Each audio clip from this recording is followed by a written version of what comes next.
Hi, hello, and welcome to Life Off Script. My name is Yaz, and we have another episode with Emily. I'm back, bitches. I've brought her across for a little solo feature. It's good to be here, finally. Yeah, and we are going to talk about, other than recaps and running, I actually wanted to talk to you about running. Okay. But we're going gal. to talk about COVID because we had two different experiences with COVID, and I feel like to be fair, I actually haven't thought about COVID in such a long time. I know, I just kind of blanked that out. Yeah, correct. I've suppressed those memories. Mm-hmm. But I was thinking about it today, and I was like, it's literally 3 to 4 years of our life that, like, this huge chunk of our lives that I feel like no one ever talks about now. Like, I don't remember the last time anyone's brought up COVID. I mean, I hear it all the time. Working at a hospital. Okay, well that's but it's different. Still not taken as seriously. Yeah, exactly right. Yeah.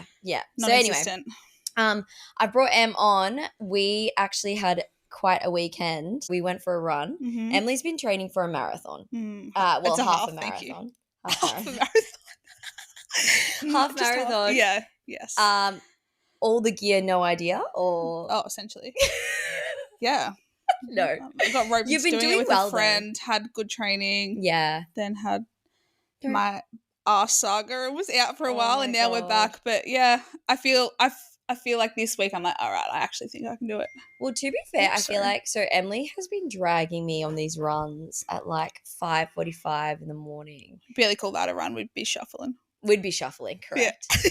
We'd be shuffling across through like Clapham, and I could barely get to like 3K, and Emily would always do like 3-4K. Sometimes you'd do like a K or so before you'd come see me, which was nice of you to do that.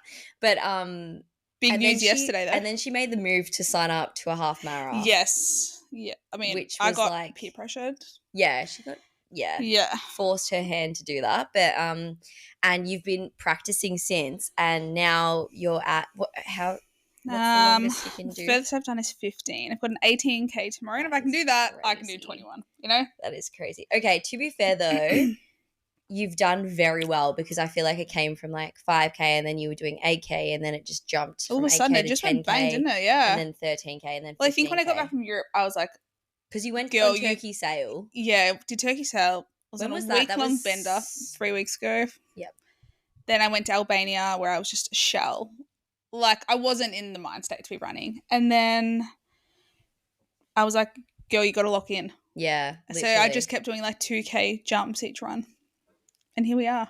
And you've been on school holidays, which I think I've had all the time in the world. Because, like, if you're dedicating an hour and a half, I'm not going to get up before the workday. Yeah, and you've got the gels and... yeah, literally all the gear, no idea. Honestly, though, I will say, before we started running, I thought running is for wankers. I'm not going to lie. Oh, I think it still is. I think we're a bit Run wankerish. Clubs are so wanky. Yeah, but they Run Clubs are wanky. I'm just remembering Brydie joining. Oh, my God. Brydie, if you're listening, she will be listening I've got a great idea. There's this guy from Made in Chelsea. He's hot as fuck. Let's go to his run club. A 10K run, mind you. I was like, Bridie, you can't run. No, was it 10K? It was 10K.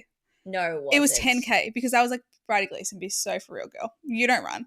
I thought he did. I'm not at 10K. And Bridie's like, yeah, but he's hot. I was like, oh, for fuck's sake. So I went along. Bridie made it further than me. I was like, I tapped out at like 3Ks. I was like, hungover, stitch. I went and sat in Pear Tree, Battersea Park.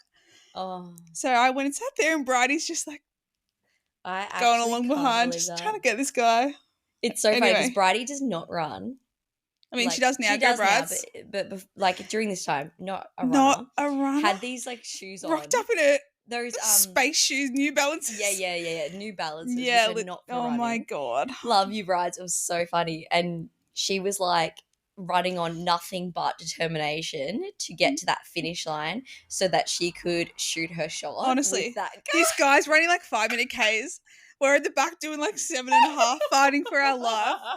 Can't even catch up. And he was like, okay, well done, guys. Like, just loving it sick, because it just felt like, obviously, everyone was like a fan of his, like just sucking up his ass because he's from Made in Chelsea. But I mean, he was pretty fit, but I mean, yeah, he's hot. Hey, wanker. Wanker. Yeah. So yeah, run clubs, wankers. Wankers, yeah. And we went for a run yesterday. I wanted to go see the Tala flagship store in Carnaby Street. So we went for a run yesterday and Elin joined us. Thank you, Elin. And she's a bit of a runner as well. But it was nice. I feel like it was really nice to run with you guys because I've been running by myself lately. I used to despise running with people. Yes. And I really hated it. I was like, don't talk to me. But I think as I'm getting like doing longer runs, have someone next to me, like it makes me not stop. Agreed. Like I'm still not talking to you. My headphones are in. Yeah. But it's just so much nicer. And it makes me less annoyed. Yeah. Like I think when I'm like by myself, I'm like battling. Like literally I'm just arguing with myself the whole run when it's me. This. Yeah. So yeah, that was a lovely morning. Yeah. So when's your half marathon? The 7th of September. It's like that's in like not this coming Sunday, the one weeks after. Yeah. And mind you, everyone, we are going to Sardinia. We're going to Italy for 5 days or so this week. And so then Emily's basically out of commission for a week. I know. It's going to be a very sober Sardinia trip. And she mentioned and she mentioned running in Sardinia, which got some traction with a few people. Yeah, Elin and Dom actually mentioned it. And Neve. Neve wants to join as well. Yep. So we're getting traction there. That little run club there. Emily was like to me yesterday, I don't think you should run. No, sorry. That to me. Okay. I'm being a realist. Yaz, one thing about Yaz, she's an overpacker. I'm an overpacker. Like sitting in her lounge room right now, her suitcase is overflowing. I'm like, girlfriend, we're going to be at the beach in our bathers, a cover up. We need 2 outfits. Okay. I'm a Libra and I can't. Okay, I understand that. But then I'm on top of this, what, you want to fit a running gear in? Some runners? Like, no. Yeah, sorry, also, I'm a morning person. Yaz is not. I'm not a morning person. She's like, I'm not running if it's hot. And I'm like, well, get up at 7. I'm better than Brydie and I'm better than... Bridie's going to be like, dig, dig, dig. Real though. Sorry, Brides, we love you. But also Brydie is real. She's like, I'm not getting up. I'm like... She's honest. A hopeful, but I'm not realistic. No. And I'm a realist. Save the luggage. What's the word for what I am? Like I'm ambitious. Hopeful. I'm ambitious, but it never follows through. Never follows through. Yeah. Respectfully. No, that's fine. I know my flaws. What is that? Sorry, I'm gonna put my phone on don't disturb. Really was that your Garmin? Yes, my Garmin. Your Ben 10. It's actually a Princess Polly notification. You get email notifications on your Garmin? Yeah. Oh my god, I had no idea that was a thing. I'm sorry. I mean, I don't really need my Princess Polly discount code. Tech is really advanced. I had no idea that would be happening on a watch. It's crazy. I feel a bit old doing that, but anyway, yeah, I want to ideally I want to pack for my runners and. We said if you've got room, chuck them in, but don't stress yourself trying to fit some runners in that you're not going to use. I just know I'm going to wake up and it's going to be like 9 a.m. People are going to be like, let's have some breakfast and go by the pool. And then you're going to be like, I've just finished a 7K run. And I'm like, oh. That's literally what's going to go. Elin and I the other day were like, we want to go for a run, come back, have a dip in the pool, and then everyone will be getting up. And I'm going to be like, wait, what's happening? And you're like, I've just finished the longest run. No, they're going to be little baby runs. They're not going to be baby runs. Sardinia's going to be gorgeous to run around though. Yeah, but also I fear it will be hilly. And that's where I draw the line. Yesterday when we ran, there was a hill for like 5 meters. I was like, I'm not walking up it. I don't do hills. Fucks my heart rate. I can't control it after that. I actually agree with you. I just love when we went through Green Park. Oh my god, yeah. It was a small inclination, but I was it threw me. You were fanging in front at one point, and then you got up that hill and you were like, is it the back? I was like, yes, man down. I could not. No. I could not. I ran, I went faster on that because I was like, I can't stand, going slow up a hill because it feels like it's just, so long. It's like that time we did park run and you just yeeted off. Park run? That time we did park run and all of a sudden you were just like... Oh my god, yeah. I get these, bursts. I get these, bursts of energy and then I, immediately collapse afterwards. I don't know why. Anyway. So if you want to support Emily, she's going to be doing the half marathon on the 7th of September. And we've got the pub booked up. And then the next will be the full marathon. You couldn't pay me. Oh, I just feel like it would just ruin you.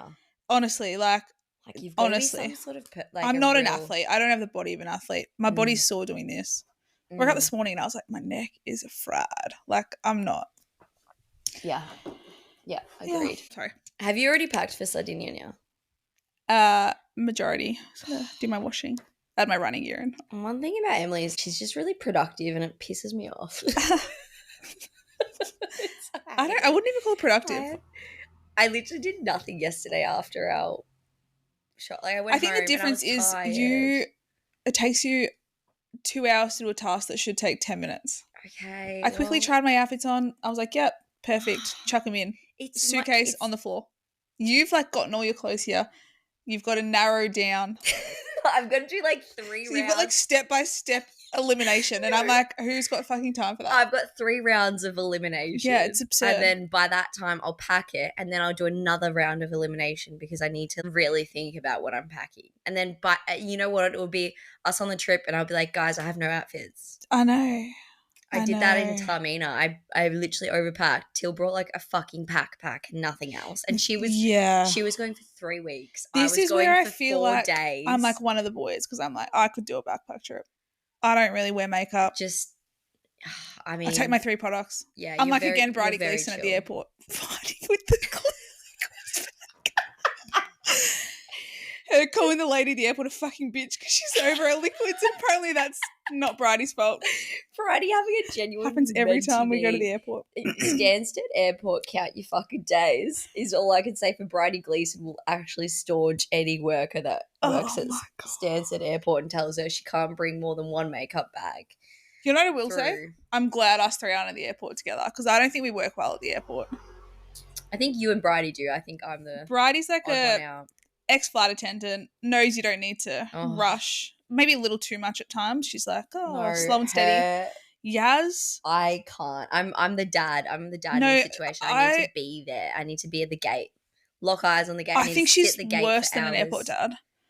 No, I'm not that bad. Bro, that one time we were singing on the side of the airport. Oh my God, we're singing literally on the side against the window, eating some food in Greece. Oh. Our gate is in front of us. Like we are 10 meters away and it says not open. The second it opens, Yaz on her feet. I think it's going to leave without us. And we're like, babe, we can see it. It's no one is lining up yet. And Bridie and her just being like, beefing. Yeah. Okay, fine. I am a bit. I think there's a common theme here. I get stressed out. Yeah. Life stresses you out, girl. But you know what Bridie does as well? She pranks me at the airport. No, actually, my Snapchat memory came up the other day and it was that time that we were all sitting there and you went to the bathroom or something and we moved your suitcase as a joke. And it was just you prancing, doing laps at the airport, being like, where's my bag? But we'd hidden it. Fuck, we're funny. Probably the last thing you should be doing at the airport, but we were with the bag. Yeah, but be so for real.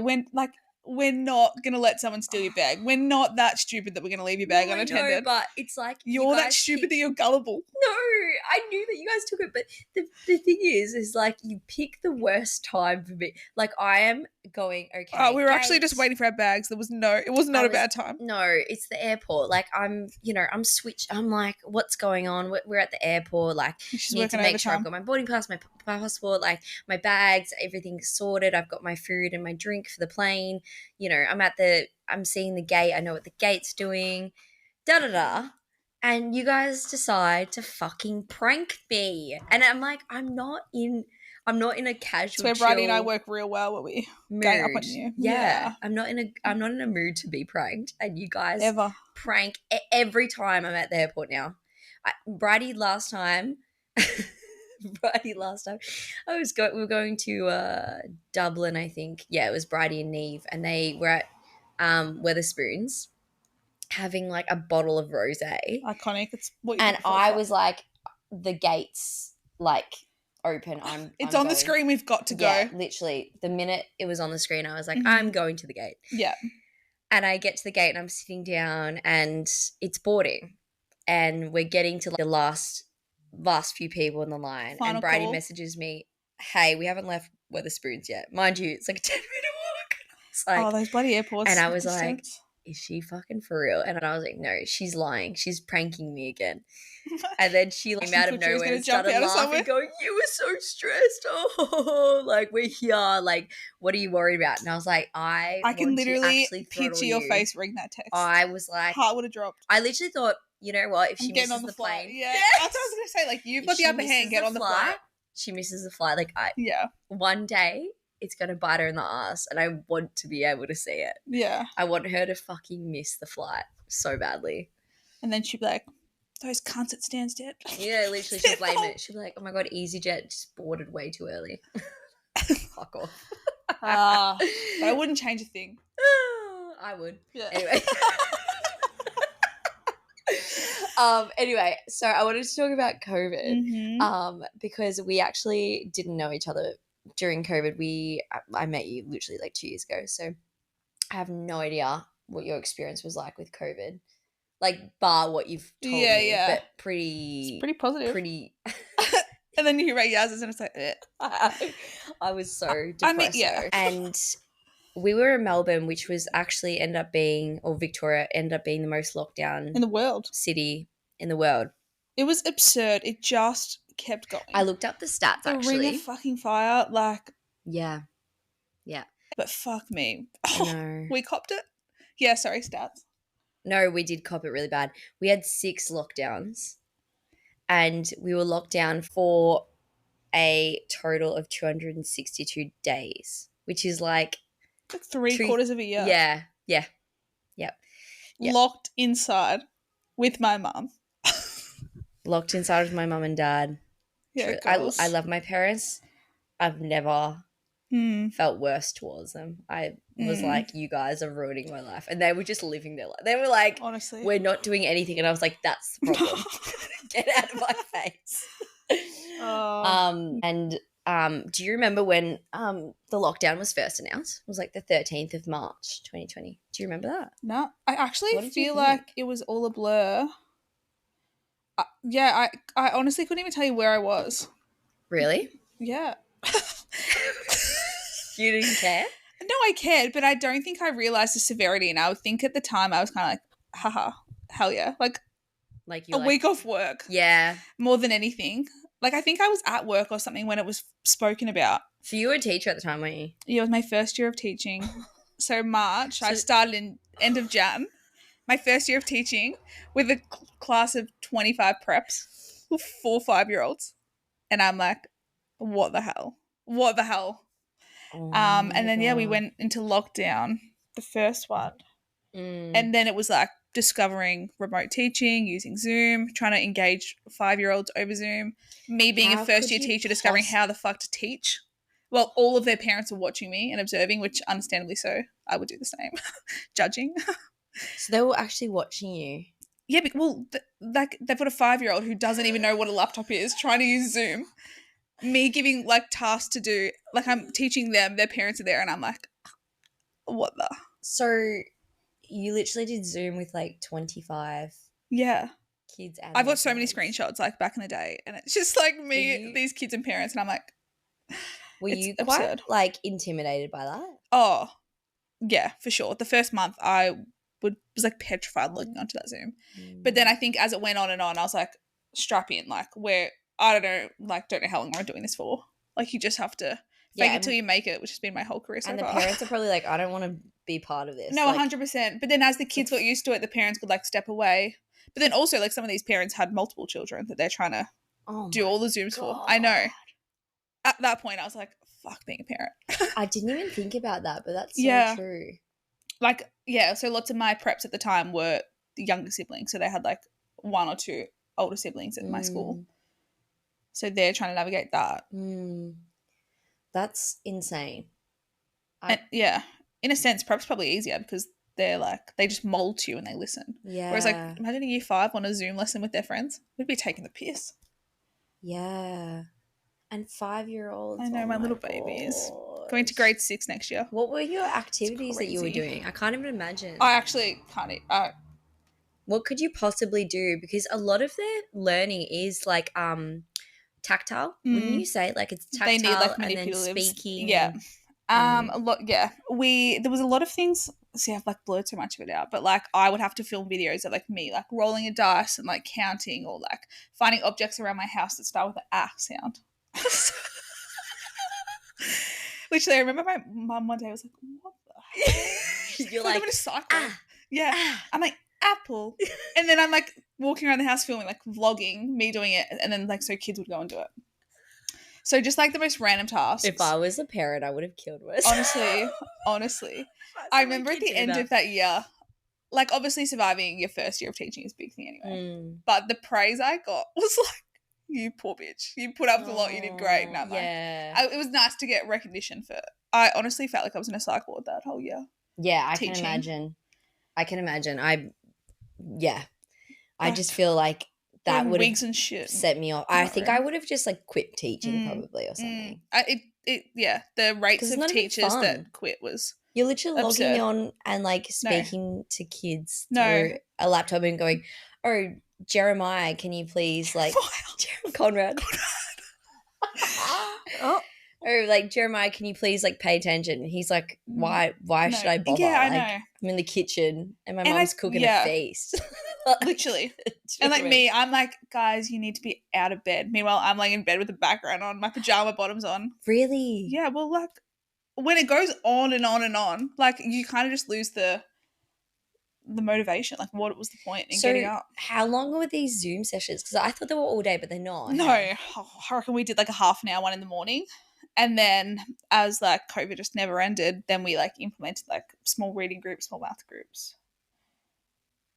Like it definitely got better, our ability to online teach as it went on. So how many times would you see the same kids like over the day? Because I'd see the whole class once and then I'd see like 2 small groups once. Okay. Because like you can't do a reading group with 10 kids online. Right. So what would the kids do when they weren't on Zoom? You like go play. They'd do their task. We would set tasks. Give feedback, which is just like absurd. Like it was fine. Our school did it really well. Like I'm not shitting on our school, but like we're on Class Dojo, which is like this platform, and you're giving feedback, being like, "Whoa, great writing!" Like these kids can't even read. They're 5. Whereas like I think the older kids and like secondary schools would have done it so well.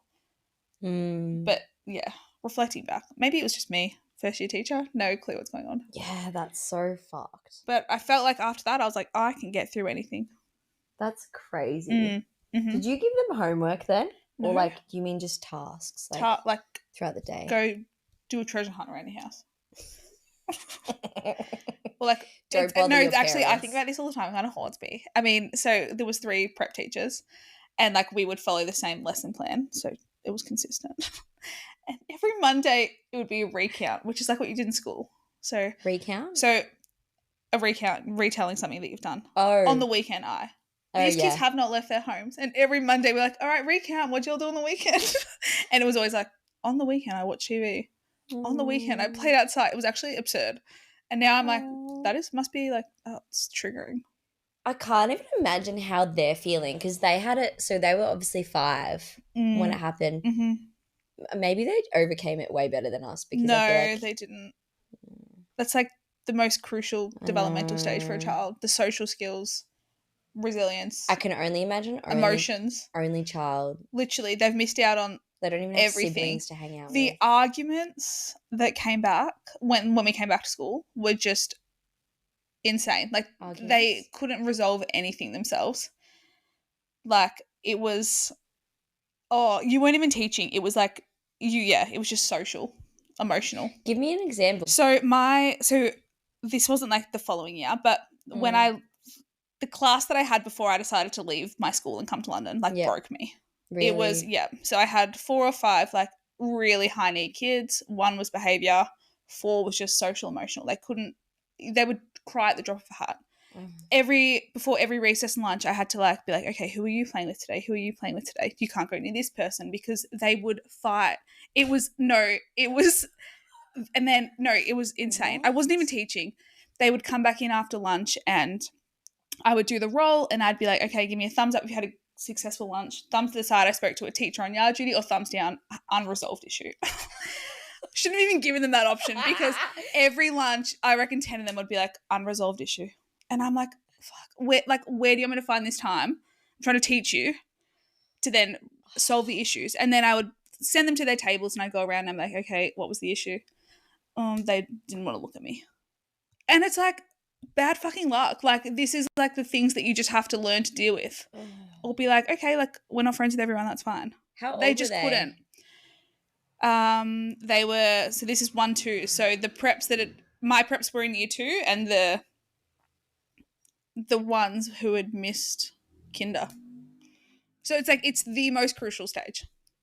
And it's rattled them. They're still, I would say there's some that still have issues from it. I also feel like, and I remember this because, so Saskia, my sister, she she was one of those fucking lucky people that would get the money and not have to work. I hated people that, I was like, you guys have hit the fucking jackpot. Agree, but also if I didn't work, I would have gone. I understand, but I'm mental. also like, money to do nothing is like, you live in the dream. Live in the dream, even if you're just at home. Like, you know, we had to wake up and, I mean, there's pros and cons to both. Yeah. Anyway. And I was working at Lululemon at the time, this like warehouse, and it had exploded in terms of work because it went literally, from, I was like, it went from stores, which we just like supplied to e-commerce because everyone was obviously online. And I remember it vividly. I was on a shopping spree so much during the lockdown because there was nothing else to do but earn money and it was absurd. Spend it. Mum was like, stop the parcels. I literally bought stuff that I was Country like, road every day. I bought a pottery like a pottery kit. Yeah. For what reason? Literally. When have I what else is that? No, I was knitting. Yeah, I was painting. Yeah, yeah. I got pink bangs. I'd love to see a photo of that. Have you not seen it? Pink bangs? Yeah, I fully got pink bangs. Have you not seen who dyed them? Brydie. Yeah, I got pink bangs because I was obsessed with Cardi Milan at the time. And she got pink bangs. Girl. And I was like, girl, that looks really good. And then I got it. And like, I do think it kind of made me look real, like, was it anime? Like, you know, that sort of thing. I don't know what else to call it. But yeah. Whoa. You're going to die at this. Hang on, I'll show you. Have a gaze at that. Oh. Okay. That's not a bang. That's like it was, yeah. If you're looking at her and her hair's down, it's a third of each side. No, it's not. It's like Cheryl Slut Strands times 3 width Cheryl? From Puberty Blues. Yeah, it was like but Puberty times Blues. 3. No, it wasn't actually that big. I think it just looks like that because it was spread out. I can fucking just imagine Bridie's face when you walk in saying, I want pink strands. In her head, she'd be like, that's the fuggliest thing I've ever heard. Yeah, correct. But Brydie was like good enough to not say anything. I still don't regret it because I'm like, it was so. I mean, who am I to judge? I had bleach blonde hair for years. It was so like random of me, but also I was like, why not? Like, if there's a time in your life you can get away with pink bangs, it's COVID. In saying that, I remember, so I went blonde after this in 2021. Yeah. And because of the way that she had, Bridie had been bleaching my bangs, she'd been bleaching them like really blonde and then putting the pink through it. And so I went to another hairdresser, and when she was like drying my hair, my fringe burnt off. And so I had tufts of hair at the front. Literally picture. Mind you, guys, for people listening, it was about 2 centimeters long at the front because I had broken off because she had bleached it too much. And it was right before my birthday, so I had like tufts of fringe for my birthday, which was just lovely. But yeah, that was my pink hair. But what I wanted to say was that I was working and it was really, really busy and I was doing fucked hours. It was like we'd start at 6 a.m. Yeah.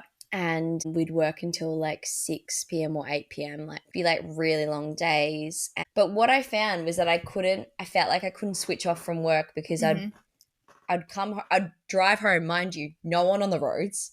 I felt like I was in like some sort of simulation. Honestly, and you've got to carry a piece of paper that says you're allowed out the house. Literally, because we had the you probably weren't because you were in Metro, but where I was living, it went from Metro to regional. So there was police stationed at the edge of the Metro It's insane. parameter. And to get home, I had to show my ID every day. But then I just went through the back way. I don't know why they didn't cut off the back way either, but I went through Long Forest and it was fine. It was just like so hard to switch off. I'd go from work and then I'd get home and I'd be, there's nothing to do here. Like I couldn't see my friends. I'd see my friends at work, but one day was just the longest day ever. Every day was just so long. And so true. You really had to get creative with like catch ups and the ways that you were like interacting with people, because obviously you still needed to socialize.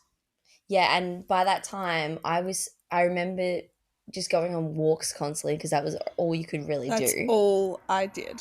By the end of COVID, I was like, I'm never going on a walk again. Oh my god! Like I was like, there's simply no way. I love it. I feel like it's instilled like a habit for life. Really? Yeah, it's literally. I was the healthiest I've ever been during COVID. Okay, there was two types of people. Yeah. COVID, you either locked the fuck in. Yeah. And was like, right, I'm doing like YouTube exercises every day, running, whatever, what have you. Or you were like, okay, gyms are closed, now what? And it's drinking every day, which is what I did. Shit, I drank all the time. But also, like, there's no right or wrong. Yeah, but I gained weight. Like, I was so healthy 2019 to 2020. And then all of it just, I like gained so much weight. I was the opposite. COVID. I was a fat fuck during COVID. Stop. No, I was so overweight. And I just was like miserable. And then I was like, all right, girl, lock in. Yeah. I got an online coach. The classic. I actually love it, Alana. I love you. No, honestly, it changed my life. And I was like, it was actually absurd now I think about it. Maybe I locked in a little too much. It's like tracking my calories, macros every day. But like there was one point like mum's like, all right, let's watch a movie. And I'm like, got the kitchen scales out weighing 4 lollies to see how many I can have while we're doing it. Oh my God. It's actually absurd. Now I'm like literally sitting here stuffing my face with the donut. But no, it was the best. And I think for the time of lockdown, it was like perfect. What exercise did you do? I just honestly walked everywhere. Yeah. Like I was doing probably like 30,000 steps a day. I was doing like just home workouts with like, what are they even called? I don't know, dumbbells, kettlebells. Like I was just home workouts. Probably like half an hour workouts a day, eating well, and I was thriving. But then that is so unsustainable. And like living in London now, I could never. That's the thing. You know? It was such an isolated experience, like living day to day. That like there was no really outside factors at play. Like no one was going, oh, let's go for drinks here and let's go out for I don't think food. I drank the whole time. I maybe had one day. My sister was over, so clearly it was allowed because I didn't break any rules. So. She was over for something. And we ordered like a home cocktail kit. And I reckon I had like 2 espresso martinis. I remember everything was a fucking kit back in the day. Honestly. It was like, but businesses got so creative. They really did. Like, small businesses thrived. Actually. Well, in Melbourne it like was. Platters and stuff, like those sandwich boxes. Yes. Because we're like, what else is there to spend our money on? The cafes that would make like hampers and stuff. Yeah. I remember that. Yes. So I rarely drunk at all during COVID. I wish I had your willpower. I was drunk constantly. All I did was drink. Now I look back, I think if I was me right now going into COVID, I'd be having a bottle of wine every night. Yeah. Same. Like health and wealth is not for me right now. Health and wealth, yeah. So And did you get COVID? Yes, I did. Hotel quarantine. Oh yes. So my mum works in disability, and she was like with a client, and the client tested positive, and that client was in housing. Couldn't go to the housing. The housing said no, sorry. And mum was like, "Fuck, we've got this vulnerable disabled lady. She's got to come in with us."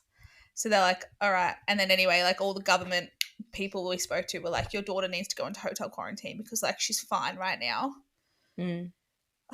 I was like, hell yeah, getting out of the house, 2 weeks of hotel, room service, living the dream. Room service. Oh, well, like it's like fucking boot camp food. No, like prison food. because it was through mum's work. I got Uber Eats 3 times a day.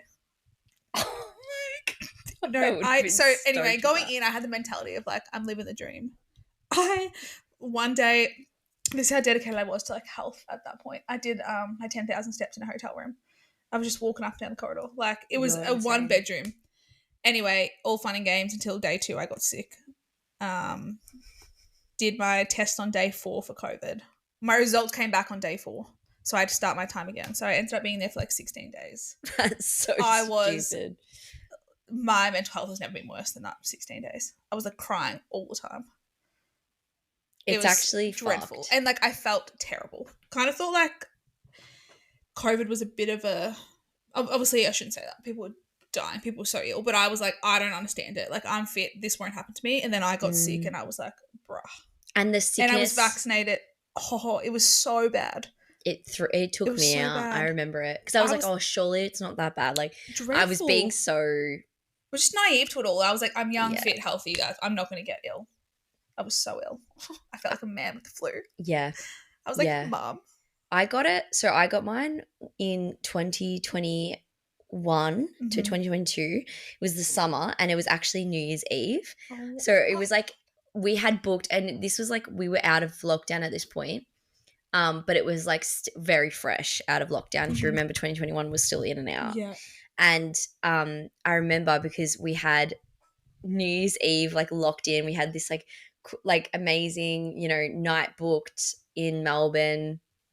And I was like slowly getting like this like inkling that I was getting sick, but I didn't want to believe it. So I was also, has the worst health anxiety. Yeah, I do. But I was like purposely ignoring it because I was like, I don't want to miss out on New Year's Eve. Simply refuse, to believe. So then it gets to New Year's Eve and I'm like, something's wrong, but I'm again, I'm just like, refusing to believe it. I feel fine, guys. It's so fine. And I was in my flat by myself at the time. I think my flatmate Kira was, I don't know where she was. I think she was camping or something. So I was like, oh, this is fine. But at that time, if you remember, to get checked for COVID, you had to drive to a drive-through swab site. Absurd. And because of how many people were trying to get the test, it was like hours in line, if you remember, and half of them were closed and it was a whole thing. Anyway, I wake up the next day and I'm like, I've got COVID. I've got something. I'm like, there's something fucking wrong. So I'm like, shit. And I've got to drive to the clinic or the drive-through. I drive to the one nearest me and they were like, sorry, babe, 6 hours wait in line. And basically we've reached capacity. So like, no bueno. Skedaddle. And I was like, I was slowly deteriorating. Like I couldn't drive. I was like deteriorating as I was driving. I was like, I can't drive any longer. Like, so I messaged one of my friends that I went to university with who had like a stock up. I can't remember where she was working, but she had like a stock of like COVID's, like those like home tests. So I was like, okay, can I just come to you? And she like threw it at me, like left it. Honestly, like, forget how people treated you. Like, don't fucking come to me. Yeah, correct. So she threw it at me and then I did it in the car and it was immediate, like, you've got COVID. Like, it was like, we're not waiting, babe. Now you say that, it's like, how hard were they to get your hands on? It was those little tests. Yeah, what the hell? I just brought something back. It was so difficult. And then I did another one and it was like, COVID. And then I think I remember the next 3 days basically passed out in my flat. And mum and dad would try and call me and I was like, hello.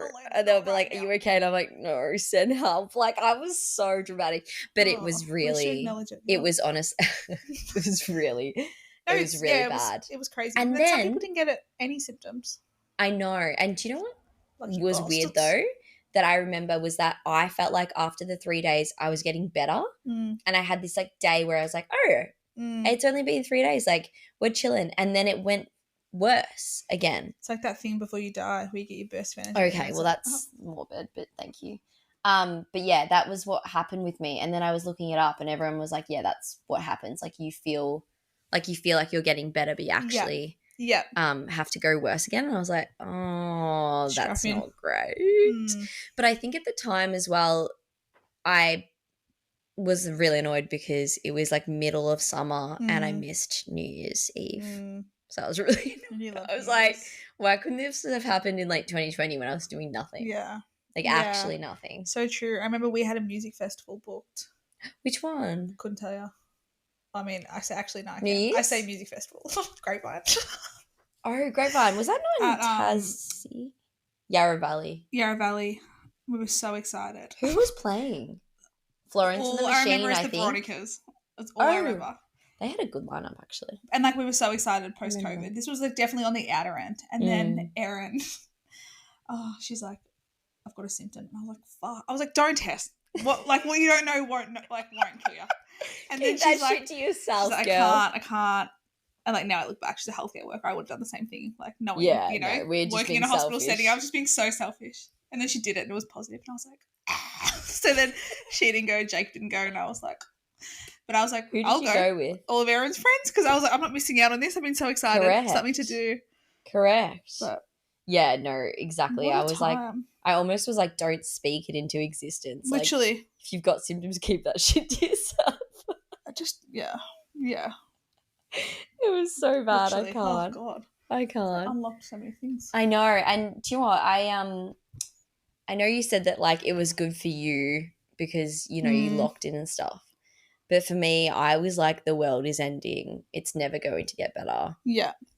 And with our lockdowns, it was like you'd get hope. And then every day, Dan Andrews would come on and be like, and we'd be sitting there for those press conferences. The haggardness on his face. And you could tell what the vibe was going to be by what he was wearing. Oh, or like yes, what time it was on. And we were like, oh, I would all watch like fucking little sheep, like watching the TV. And every day he'd be like, okay, these are the amount of cases. We're going to do another lockdown again. And you'd be like, no! Honestly, I feel like by the end, there was just no surprises. It was like, all right. Like, it was laughable. It got so political as well. Everyone was hating on him. But I just don't think there was any other way to do it because the aged care homes were getting it. It was all the elderly and the vulnerable people dropping dead. Yeah. And you could see how New Zealand were doing it, and Jacinta Ardern's way of going about it, which was so good, was like, we're locking down and nipping in the butt. Yeah. And they had like limited cases.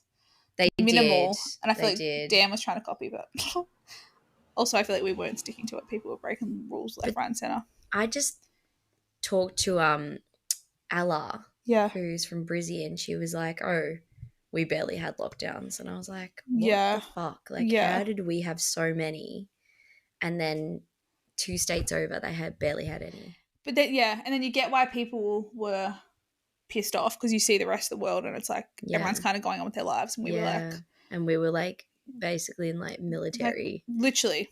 And like suicide rates were like through the roof. Yeah, suicide. Yeah, that's, like, I remember. The toll it took. I remember that one, was it 2021 or 2020 to 2021? That New Year's, when he announced there was a lockdown and it was like coming into effect on the 1st of New Year's. Do you remember that? No. And everyone was on holidays in like New South Wales and stuff. And so there was like people freaking out, having drunk all day and then having to drive and cross the border. So impractical. It was Let them finish their bender and then get back. But that's like, I was at the Australian Open. So silly. And there was something coming into effect, or it was like you had to be home by, I reckon it was like 11 p.m. Yeah, they gave us a curfew. Yeah, we had a curfew. Like, never had a curfew as a child, and then here I am as an adult. I know. Dan's being like, get home. And literally. It was Australian Open, watching this game, and literally they paused like centre court and they're like, all right, everyone, you've got to go. And the players were like, what? So then the players had this big break, and then we went home and finished on the tally, and it was like still going, but there's no one in the stands. What happened? Why did they do that? Because you had to be home by a certain time, and the game had gone longer than. Wow. It was with Taylor. God, I don't remember that. Player. Oh, the hot American. Yeah. Yeah, he is really hot. Taylor Fritz. Although he seems like I don't think he wanker. would be a good boyfriend. I mean, every time he's on the Netflix show and just talking, I'm like, he would be the most. And I guess this is just with any like athlete, pro athlete, is like they're so obsessed with their their sport and their game that it's just like they would be so shit in a relationship because that's all they would care about. Like you'd be like, yeah, but that's not always the case. Some just goes to their head. Like Travis Kelce. Yeah, okay. Like there's AFL players that I feel like are smitten for their partners. Yeah, but AFL players is like I think team is different to like solo. Like if I think tennis players, I don't think they're very good at prioritizing their relationships. But AFL, I guess. I mean, I don't follow AFL, but yeah, I guess. What was your most ridiculous lockdown purchase? I spent hundreds on like sexy undies and bras. Wait, why? Who the fuck was I shagging? But every time I saw a sale, I was like, I need that. Literally. I actually bought some too, weirdly. Yeah, bizarre. Like I compiled this huge box. No one was seeing me in this. I looked fugly 90% of lockdown. And I spent hundreds. That's so interesting. Shameless podcast really blew up at that time. Mm-hmm. And I think they were saying like, oh, you know, purchase these like tracksuit set and it'll go to charity. And I was like, oh, cool. And then I bought it and I was like, why the fuck do I have a tracksuit set with my name on it? You still own it? It's kind of iconic. No, I think I got rid of it. Because it was like one of those ones where you just buy it and it's like a random company just printing. Mm-hmm. Do you know what I mean? Like it's not actually quality. No. Yeah, it's so interesting. No. Yeah. But I was seeing a guy from Geelong at the time. And I had my going away. This is actually so stupid. So we started shacking up maybe late October in 2019 with the view that I was moving to London in March 2020. Yes. And so he was like, cool situation. And I was like, perfect. But in my mind, obviously, I was starting to like him.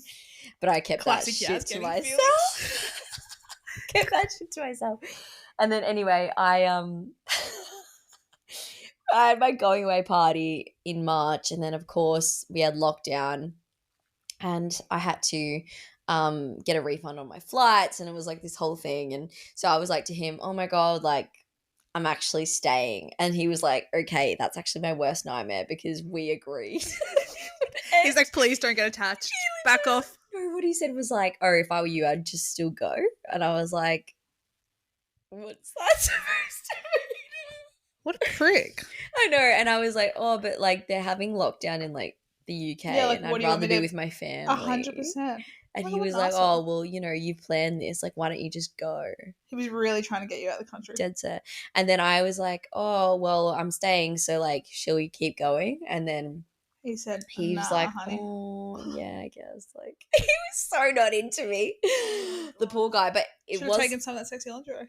Dead set. But what was good was that he did give me, like, reprieve in terms of he lived in Geelong and I lived in my town, West Melbourne. And, you know, driving there was like a nice way to just like get out of get out of town. Yeah, correct. And in 2021 I decided on a whim to move by myself to Geelong and live with random strangers. It was both good and bad. Like I moved knowing that like it would be really lonely and stuff, but I don't think I realized how lonely it would be. And I think, you know, in my head I was like, oh, well, COVID like lockdown will kind of like cease by that time and I'll be able to see my friends and we'll all be able to go to the beach and etc. But lockdown was like in and out. Yeah, genuinely. And we were still in lockdown in and out like that whole 2021. And I was so lonely. Like, because I was living with like two random girls and my friends didn't come up to me because half the time they couldn't. Yeah. And it was still quite far for them. It was like probably an hour and a bit drive. And so then I would just be constantly coming up to them and then it just was like really lonely. Like I was like, oh, this is not great for me. But I think it made me really realize like when you do move away and you do move to places that you want to live, the caveat is that you do have to reconcile that you will get lonely. Yeah. And you will miss your friends. And that's just okay. Like you're just going to have to deal with it. It did give me a good like understanding of loneliness that I don't think I really had before because all my friends were living in the same town as me. Yeah, it was a very isolating time, let alone moving from your hometown somewhere new. Correct. So, yeah, it was good though, but I just have repressed all my memories of COVID. I hope to God it never comes back. Same. I don't even want to talk about it into existence, but yeah. Honestly, my friend was asking me about something the other day. About COVID? Well, so is my friend Hannah, whose mum is currently going through treatment for bowel cancer. And she asked me a question about my mum who had bowel cancer. And mum got diagnosed with cancer during COVID. Yeah. So me saying like, oh yeah, COVID was so fun, I got skinny, but still it was pretty fucked. She got diagnosed during the first lockdown. So like all of her chemo and treatment for that was all done at home. Like she wasn't going to hospital. She got chemo at home? Yeah, it was wild. So she went in, had surgery, got some cancer removed. She got a port put in, which is like what is that? Like, I'm trying to think of my kids at hospital have it. It's like you get a port, like it's like surgery put into your chest or like your arm or whatever. Yeah. And then like that's kind of like where like your oh my God, any nurse listening to this can be like, it's wrong. Yeah. So wrong. But like if you have like fluids and stuff, medicine goes into that, I believe. So anyway, mum had a port on her chest, which had like a cannula sticking out of it, like a little needle. And then she would go and get her chemo put in at hospital. And then she would come home and sit with it for like a week or 4 days or whatever it was, with that just seeping through her. Which now I think about that, I'm like, that is terrifying. Like chemo in itself seems terrifying. Imagine being like, okay, off you go on your way home. And mum's at home doing a treatment and I'm just like, oh, the fuck? Go Janelle. But yeah, it's crazy. It is crazy. Anyway, Emily, what are you doing today? Give me a little rundown. We've got long weekend, everyone. We've got bank holiday. And it is a bloody glorious day. It's 26 degrees. Yeah, blue stunning. skies. I'm very excited. Finish adding my last bits and bobs for Sardinia. You should take notes. Yeah. Going on a bike ride today with my friend Jack, who's Whereabouts? Staying up north. Well, I haven't been to Richmond Park yet, so I think I'm gonna go. It's gorgeous there. Get a line bike ride through there. Yeah. Go see some deers. They are cute. But Richmond Park's really nice, but it's like a very much a wild park. It's not really like curated like Battersea or I don't care. But just it's all right. I just want to get on a bike. It's a real cycling place, so it's cute. Well, that's what I'm going for. And then chill. Are you gonna hang out in Richmond area as well? Richmond's so pretty. I don't know, it is nice, yeah. See what I haven't actually been there. Tourist friend wants to do for the day. No, Richmond is beautiful. I've been there. Been to the pubs. Ted Lasso pubs. Ted Lasso? No, the show? Yeah. Yeah, it's filmed in Richmond. Is it? Oh my God, girl, yeah. I've never seen it. So like the pub that's in the show was like on the corner in this beautiful little alleyway. Oh my God, get a grip. Oh. Let's go to Richmond. That's Jason Sudeikis. Oh, yeah. God, he's sexy. Here's my hall pass. Guys, he's so hot. Do you know I feel like he's really sexy in Horrible Bosses. Oh my God. Oh my God. He's the sexiest in that. I don't know. There's something about the way he acts. Yeah. It's divine. Okay, anyway, thank you so much for coming on the podcast, Emily. Thanks for having me, Yasmin. It's been a pleasure. Is there anything you want to say, statement that you want to? Took you long enough to get me on. Oh, I've had you before. Don't even try me. Bridie's had about 20 call-ups. She has not. She's had the exact same as you now. Yeah. Fine. Exactly. So it's about her getting even, apparently. Thank you so much for listening, and there'll be a new episode in 2 weeks. You can find us on Life of Script Pod, Instagram and TikTok. Thanks so much for listening. Love you. Bye. Bye.